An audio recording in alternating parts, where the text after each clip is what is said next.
اعوذ باللہ من الشیطان الرجیم پناہ مانگتا ہوں میں اللہ کی شیطان مردود سے۔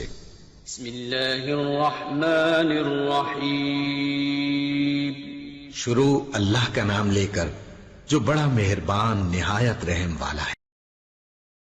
شیطان سانپ کی شکل میں بھی آتا ہے۔ ابو سعید خدری کہتے ہیں میں نے رسول اللہ صلی اللہ علیہ وسلم کو فرماتے ہوئے سنا کہ بے شک مدینہ میں جنات کا ایک گروہ مسلمان ہو گیا ہے، بس جو ان گھریلو سانپوں میں سے کسی کو دیکھے تو اسے 3 دن کا اعلان کر دے، پھر اگر اس کے بعد بھی سامنے آئے تو مار ڈالے، کیونکہ وہ شیطان ہے۔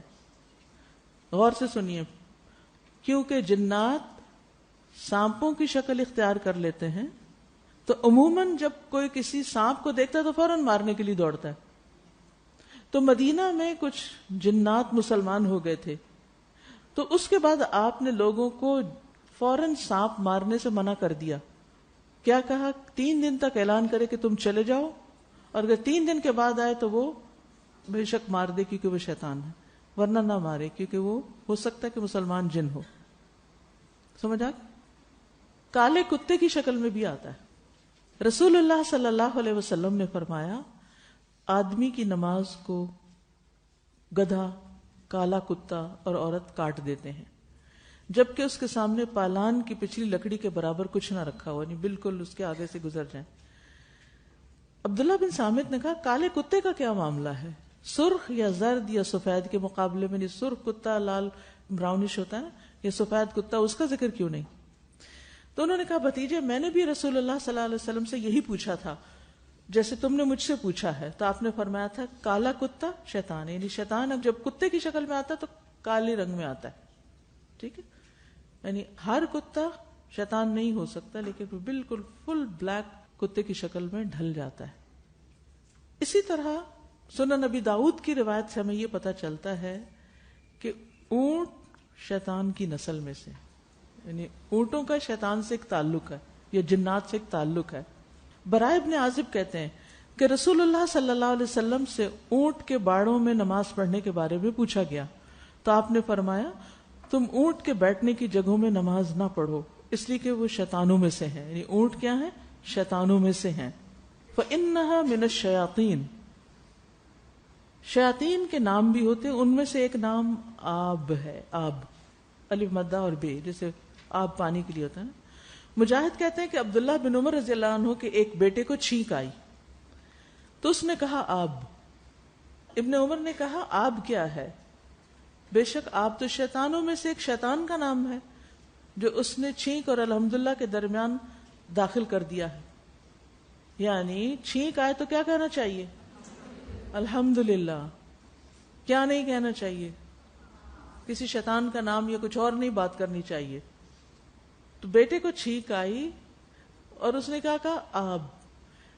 اسی طرح بعضوں کا چھینک آتے تو ہر کلچر میں کچھ نہ کچھ ایکسکیوز می یا کچھ اور الفاظ ہوتے ہیں، تو مسنون طریقہ کیا ہے؟ چھینک آنے کے فوراً بعد کیا کہنا چاہیے؟ چھینکنے والے کو الحمدللہ کہنا چاہیے۔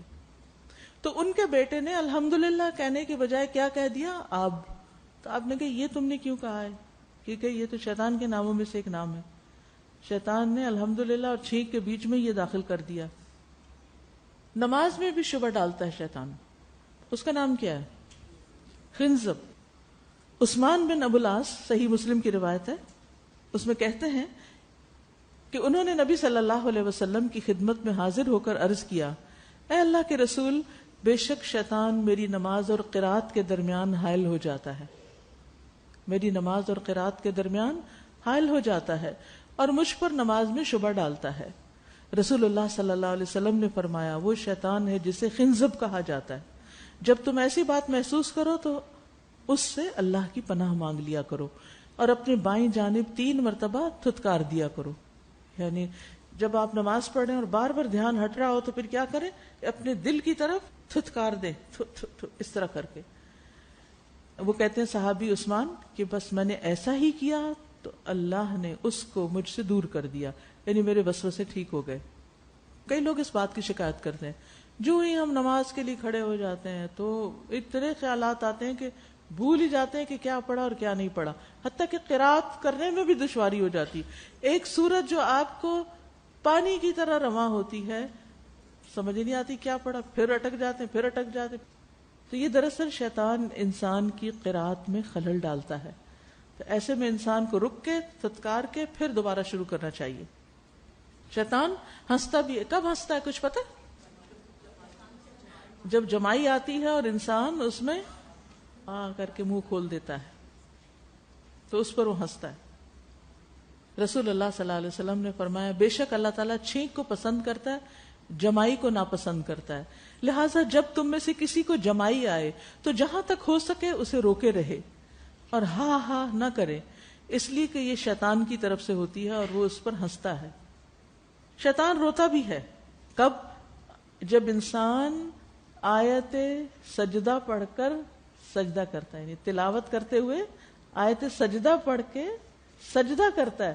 خصوصاً آپ نے دیکھا ہوگا کہ نماز میں جیسے رمضان میں تراویح کے دوران امام قرات کرتے کرتے آیت سجدہ پر نیچے جاتا ہے سجدہ کرنے کے لیے اور سب لوگ پیچھے، وہ کتنی اچھی دل کی حالت ہوتی ہے نا کہ جیسے ایک دم اللہ کے آگے جھک گئے، ساری کائنات جھکی ہوئی، ہم بھی جھک گئے.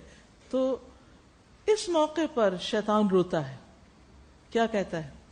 افسوس مجھ پر، ابن آدم کو سجدے کا حکم دیا گیا تو اس نے سجدہ کر لیا اور اس کے لیے جنت ہے، اور مجھے سجدے کا حکم دیا گیا اور میں نے انکار کر دیا تو میرے لیے جہنم ہے. شیطان چیختا چلاتا بھی ہے، چیختا چلاتا ہے، سر پہ مٹی ڈالتا ہے، روتا ہے. کچھ پتہ ہے کب؟ عرفات میں جب لوگوں کی بہت زیادہ بخشش ہوتی ہے. وہ کہتا ہے میں نے ساری زندگی اس شخص کو بھٹکایا اور آج اس کی بخشش ہو گئی، یعنی میرا تو کیا کرایا سب ضائع گیا. شیطان مایوس بھی ہوتا ہے.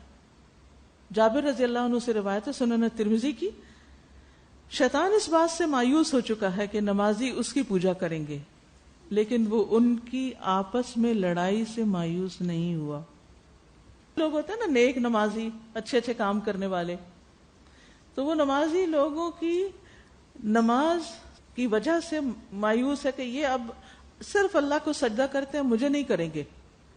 ٹھیک ہے، لیکن وہ اس سے مایوس نہیں کہ یہ لوگ نماز پڑھنے کے باوجود بھی آپس میں لڑیں گے، بلکہ زیادہ ہی لڑتے ہیں. تو اس میں بڑا ہوپ فل ہے. وہ کہتے پڑھ لو نمازیں، لیکن اس کے لیے لڑائی کرانا آسان ہے، آپس میں جھگڑے کروانا. لیکن کچھ لوگوں سے شیطان ڈرتا ہے. کس سے؟ حضرت عمر سے اور ان جیسوں سے. شیطان کی رہائش کہاں ہوتی ہے؟ کہاں رہنا پسند کرتا ہے؟ ابلیس کی تو ایک سمندر پر ہے، لیکن چھوٹے چھوٹے شیطان جو پھر گھروں میں رہتے ہیں وہ کہاں رہتے ہیں؟ قضاء حاجت کی جگہوں پر، ٹوائلٹس میں. نبی صلی اللہ علیہ وسلم نے فرمایا جب تم میں سے کوئی بیت الخلاء میں جائے، یعنی ٹوائلٹ میں جائے، تو اعوذ باللہ من الخبث والخبائث پڑھے کہ میں پناہ چاہتا ہوں اللہ کی ناپاک جنوں اور ناپاک جننیوں سے.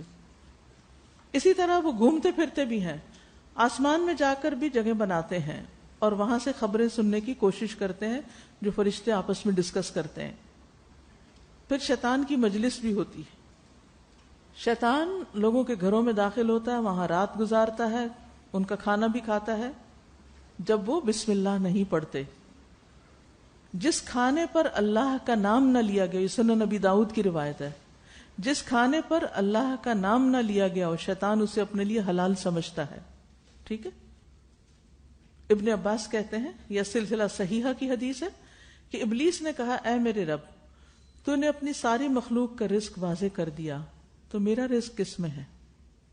فرمایا ہر وہ چیز جس پر میرا نام نہ لیا جائے، وہاں تیرا رزق ہے، جس کھانے پر اللہ کا نام نہ لیا جائے. پھر شیطان بائیں ہاتھ سے کھاتا اور پیتا ہے. سنن ابن ماجہ کی روایت ہے، ابو ہریرہ سے روایت ہے، نبی صلی اللہ علیہ وسلم نے فرمایا تم میں سے ہر ایک دائیں ہاتھ سے کھائے، دائیں ہاتھ سے پیے، دائیں ہاتھ سے چیز لے، دائیں ہاتھ سے دے.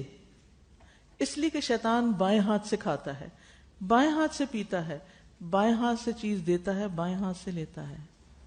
تو انسان کو کیا کرنا چاہیے؟ لین دین میں، کھانے پینے میں، اچھے کاموں میں دائیں ہاتھ استعمال کرے.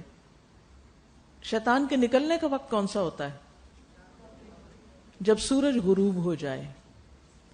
فرمایا جب سورج غروب ہو جائے تو تم اپنے چوپایوں اور بچوں کو باہر نہ بھیجو. یہاں تک کہ شام کا اندھیرا گہرا ہو جائے، یعنی شام کا اندھیرا چلا جائے، رات ہو جائے، کیونکہ شیاطین سورج کے غروب ہوتے ہی چھوڑ دیے جاتے ہیں یہاں تک کہ شام کا اندھیرا ختم ہو جائے۔ رسول اللہ صلی اللہ علیہ وسلم نے فرمایا جب رات کا اندھیرا شروع ہو یا جب شام ہو جائے تو اپنے بچوں کو اپنے پاس روک لیا کرو، کیونکہ شیاطین اسی وقت پھیلتے ہیں، البتہ جب ایک گھڑی رات گزر جائے تو انہیں چھوڑ دو، ٹھیک ہے؟ یعنی جب اندھیرا ختم ہو جائے، رات ڈارک ہو جائے تو پھر جا سکتے ہیں، باہر نکل سکتے ہیں، لیکن اینڈ وہ جو بیچ میں گرے ایریا ہوتا ہے نا، یعنی نہ دن کی روشنی ہے نہ رات کا اندھیرا ہے، وہ ٹائم جو ہے اس میں بچوں کو باہر لان میں، گھر کے صحن میں ادھر ادھر نہیں کھیلنا چاہیے۔ پھر شیطان کے اڑنے کا وقت بھی وہی ہوتا ہے۔ آپ نے فرمایا ابتدائی شب میں اپنے بچوں کو سمیٹ لیا کرو، اس وقت شیاطین اڑتے پھرتے ہیں۔ اور جو انسان کے ساتھ شیطان ہوتا ہے وہ جسم میں خون کی طرح گردش کرتا ہے، صرف ظاہر میں ساتھ ہی نہیں ہوتا، اندر بھی گھس جاتا ہے انسان کے۔ انسان کی ناک میں رات گزارتا ہے، صحیح بخاری کی روایت ہے، بے شک شیطان انسان کی ناک کے بانسے میں رات گزارتا ہے، منہ کے ذریعے انسان کے اندر داخل ہوتا ہے۔ آپ نے فرمایا اگر تم میں سے کسی کو جمائی آ جائے تو وہ حسب طاقت اپنا منہ بند رکھے، ورنہ شیطان اس کے منہ میں داخل ہو جائے گا۔ نماز سے غافل ہو کر سونے والے کے کان میں پیشاب کرتا ہے، شیطان انسان کے سر کے جوڑے پر بیٹھتا ہے۔ ابو سعید مقبوری سے روایت ہے، انہوں نے نبی صلی اللہ علیہ وسلم کے غلام ابو رافع کو دیکھا کہ وہ حسن بن علی رضی اللہ عنہ کے پاس سے گزرے جبکہ وہ نماز پڑھ رہے تھے۔ انہوں نے اپنی گدی میں اپنے بالوں کی چوٹی گھسا رکھی تھی، یعنی بال لپیٹ کے یہاں کٹھے کر رکھے تھے، تو ابو رافع نے اسے کھول دیا۔ اس پر حسن غصے سے ابو رافع کی طرف متوجہ ہوئے کہ تم نے میرے بال کیوں کھول دیے؟ ابو رافع نے ان سے کہا اپنی نماز پڑھیے، غصہ نہ کیجیے، بلا شبہ میں نے رسول اللہ صلی اللہ علیہ وسلم سے سنا ہے کہ جوڑے کا یہ مقام شیطان کی بیٹھک ہے، یعنی جو بال اونچے کر کے باندھ دیے جاتے ہیں نا، یہ شیطان کے بیٹھنے کی جگہ ہے۔ جیسے آپ نے دیکھا نا بچوں کو کندھوں پہ بٹھا لیتے ہوں تو وہاں بیٹھ جاتا ہے آ کے۔ نبی صلی اللہ علیہ وسلم نے فرمایا میری امت کی کچھ عورتیں ایسی ہیں جن کو میں نے نہیں دیکھا لیکن وہ جنت میں داخل نہیں ہوں گی، اور ان کی صفت کیا بتائی گئی؟ رؤوسہن کأسنمۃ البخت، کہ ان کے سر اونٹ کی کوہان کی طرح ہوں گے، یعنی پیچھے سے خوب اٹھے ہوئے۔ تو یہ ناپسندیدہ شیپ ہے۔ دیکھیے اس وقت جو بات بھی میں آپ کو بتا رہی ہوں وہ اوتھینٹک احادیث پر بیسڈ ہے، رائٹ؟ یہ احادیث نبی صلی اللہ علیہ وسلم نے ہمیں بتائی ہیں، آپ نے اپنے پاس سے کوئی باتیں نہیں بتائیں، آپ نے جو بتایا ہے وہ اللہ سبحانہ وتعالی کی طرف سے آپ کو وحی کے ذریعے بتایا گیا ہے، تاکہ انسانوں کو خبردار کر دیں، انسانوں کو ہوشیار کر دیں، بتا دیں کہ تمہارا دشمن کس کس شکل میں تمہارے سامنے آئے گا۔ تو وہ ایک پہچان ہمیں بتائی گئی ہے تاکہ ہم اس کے شر سے بچ سکیں۔ اس لیے نہیں کہا گیا کہ وہ سب کو قتل کرنا شروع کر دو، اس لیے بتایا گیا تاکہ ہم اگر ایسی کوئی چیز دیکھیں جیسے سانپ دیکھیں تو کیا کریں؟ محتاط رہیں۔ آپ نے دیکھا ہوگا کہ دشمن کو اردو زبان میں بھی کس طرح سمبلائز کیا جاتا ہے؟